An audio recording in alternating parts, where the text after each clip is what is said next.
తిరుపతికి వెళ్ళేసి తిరుపతిలో అన్నప్రసాదం తిన్నామంటే ఆ అదృష్టమే వేరే. అసలు ఎందుకంటే నేను చెప్తా.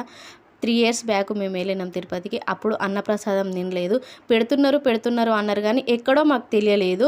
నేను బాగా డిసప్పాయింట్ అయినప్పుడు తింటే బాగుండు అని అనుకున్నా. ఈసారి అనుకోకుండానే వెళ్ళేసి లైన్లో నిలబడ్డా. నిజంగా నాకైతే మస్తు హ్యాపీ. 3 లైన్స్ అట్లా కట్టిళ్ళు. ఎక్కడి నుండి ఎక్కడికి కట్టిల్లంటే మస్తు పెద్ద లైన్ కట్టిళ్ళు. అసలు వీడియో తీసుకోవడానికి కూడా లేదు, ఫోన్ తీయడానికి కూడా లేదు, అంత పబ్లిక్ ఉన్నారు. లోపలికి వచ్చినాక నేనైతే తీసుకున్నా. 3 ఫ్లోర్లలో వెంగమమ్మ అన్నప్రసాదం అని అయితే ఉంది. 3 ఫ్లోర్లకు వెళ్ళేసి కూర్చున్నాక బయట కూడా ఇంకా వెయిట్ చేస్తున్నారు. తినేసినాక బయటకు వెళ్ళేసినాక మళ్ళీ వాళ్ళు వస్తున్నారు.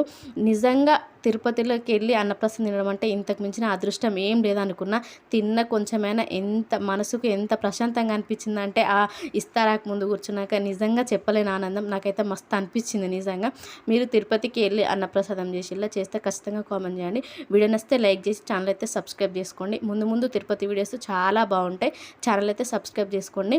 మధ్యాహ్నం 2 నుండి ఈవినింగ్ వరకు 6 వరకు పెడుతున్నట్టున్నారు. మేమైతే 3కి అట్లా వెళ్ళేసి తిన్నాం. చాలా బాగున్నది.